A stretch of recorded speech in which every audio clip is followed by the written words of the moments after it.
Bismillah ar-Rahman ar-Rahim. Assalamu alaikum, que la paix soit sur vous.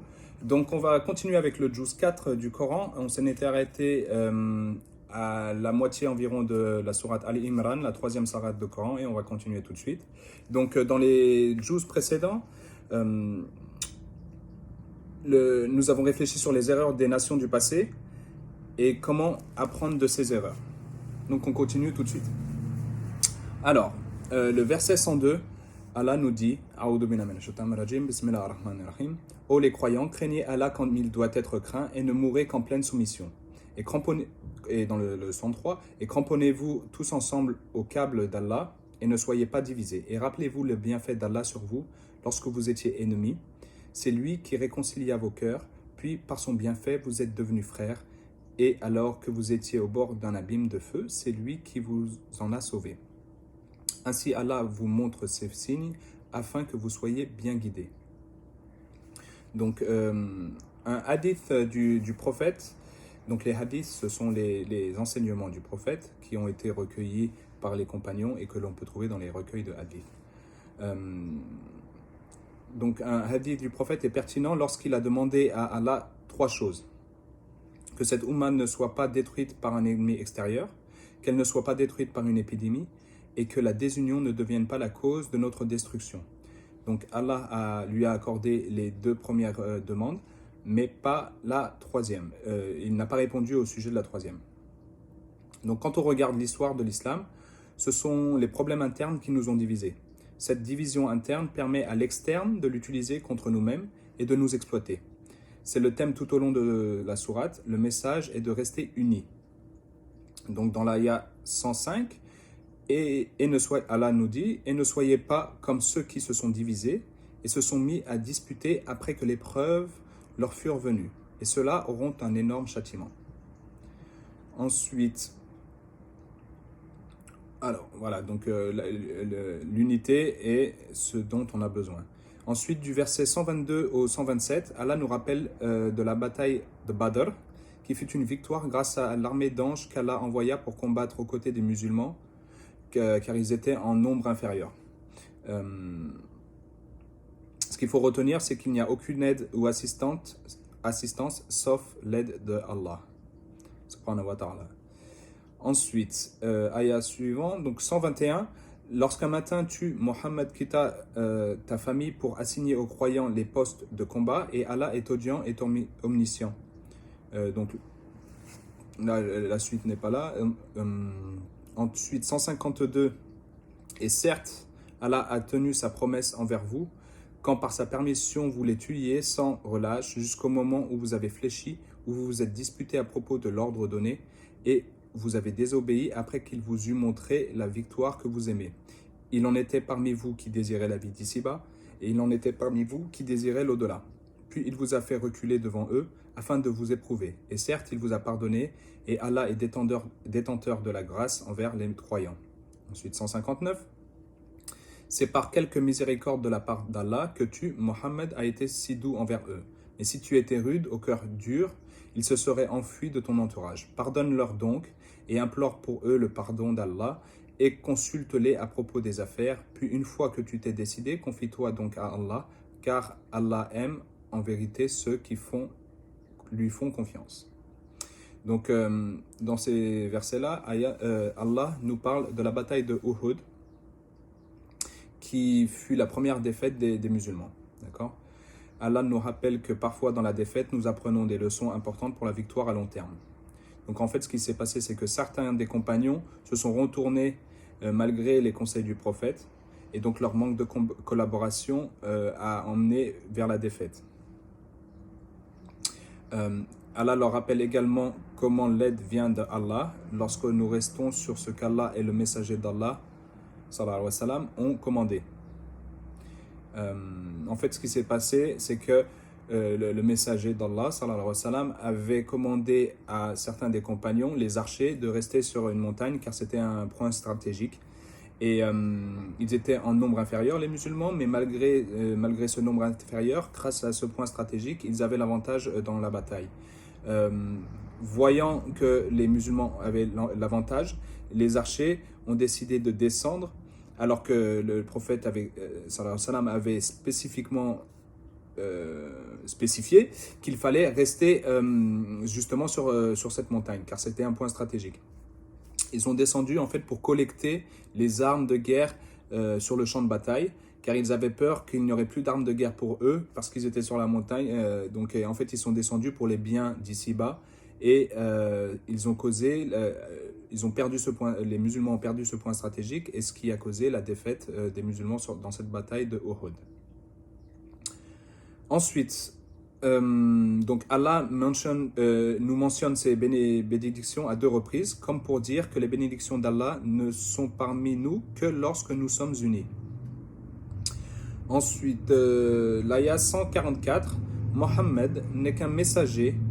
Des messagers avant lui seront passés. S'il mourait donc, ou s'il était tué, retourneriez-vous sur vos talons? Quiconque retourne sur ses talons ne nuira en rien à Allah, et Allah récompensera bientôt les reconnaissants.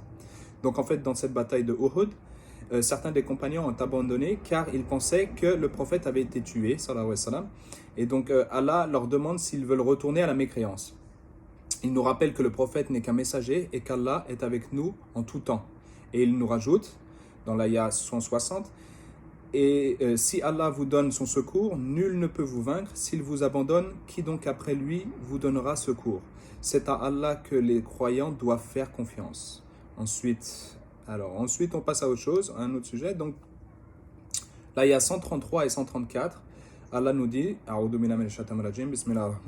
et concourez au pardon de votre Seigneur et à un jardin, paradis, large comme les cieux et la terre, préparé pour les pieux, qui dépensent dans l'aisance dans l'adversité, qui dominent leur rage et pardonnent à autrui, car Allah aime les bienfaisants. On va continuer avec l'ayah 135, car Allah aime les bienfaisants, et pour ceux qui, s'ils ont commis quelque turpitude ou causé quelque préjudice à leurs propres âmes, en désobéissant à Allah, se souviennent d'Allah et demandent pardon pour leurs péchés. Et qu'est-ce qui pardonne les péchés sinon Allah, et qui ne persiste patiemment dans le mal qu'ils ont fait. Donc, toute bonne action que vous faites a le potentiel d'être un moyen pour obtenir le pardon d'Allah. Et donc, il faut se précipiter vers ce pardon de Allah pour obtenir Jannah, qui est le paradis, d'accord? Donc, Allah, il nous donne 3 caractéristiques à avoir pour atteindre la piété. Donc, il nous dit que ceux qui dépensent en charité à d'autres personnes, surtout quand ils ne veulent pas donner, mais qu'ils se forcent quand ils se forcent. Bon, après, je pense qu'il faut mieux donner sans se forcer, mais ceux qui arrivent à se forcer dans la charité, c'est mieux que ne pas donner.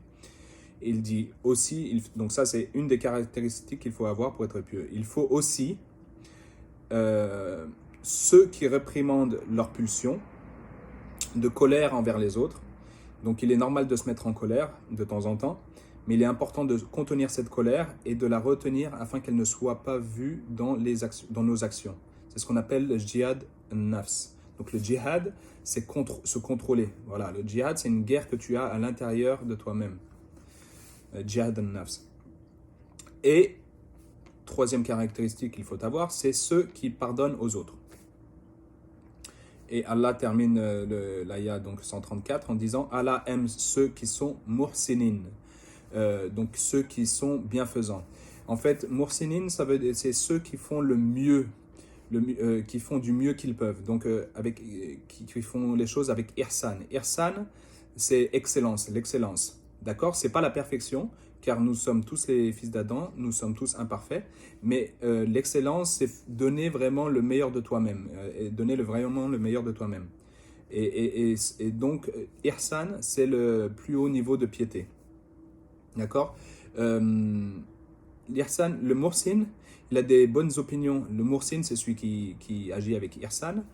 Il a des bonnes opinions sur Allah, et il agit en tout temps avec excellence, comme s'il pouvait voir Allah. Il se rappelle en tout temps que Allah l'observe, parce qu'il ne peut pas le voir, mais c'est comme s'il pouvait le voir.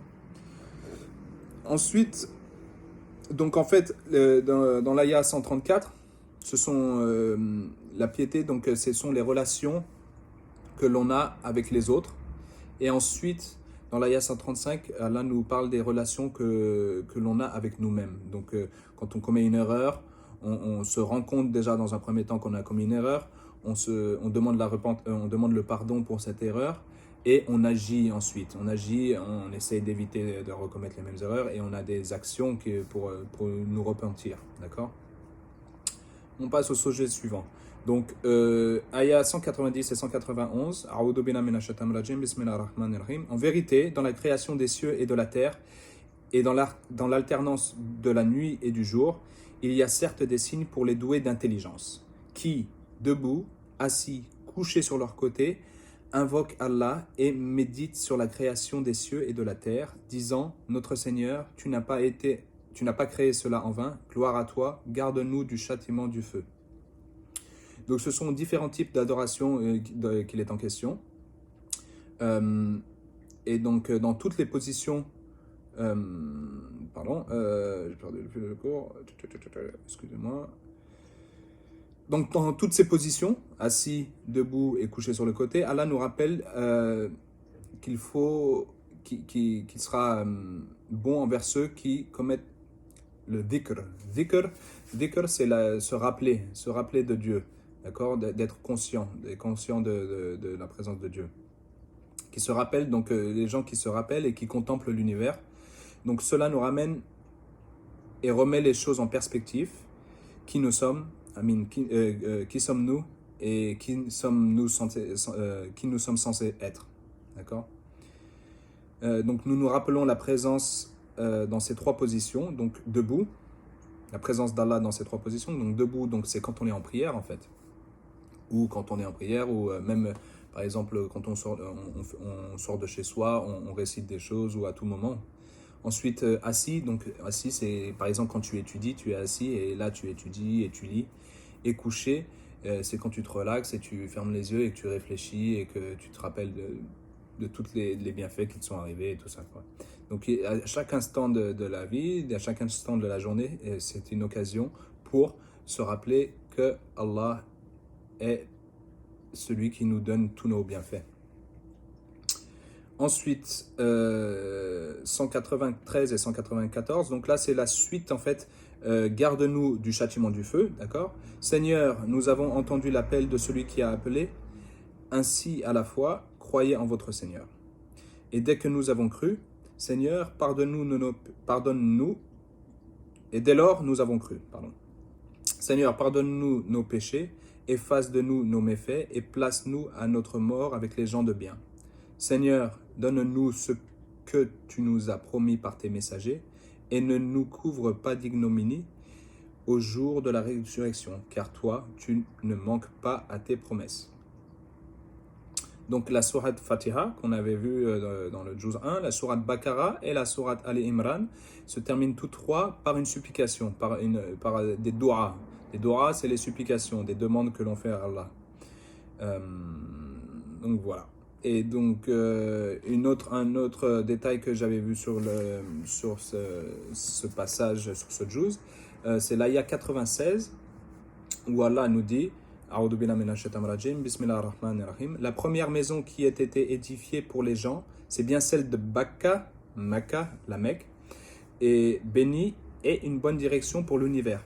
Donc, Baka, vous pouvez trouver Baka dans l'Ancien Testament, dans les psaumes 84, versets 3 à 6. Donc, dans les psaumes, Baka est écrit, et on nous parle de pèlerinage à Baka, et qu'il y a une source d'eau, et que c'est dans une vallée. Et donc, en fait, apparemment, Baka n'a pas été trouvé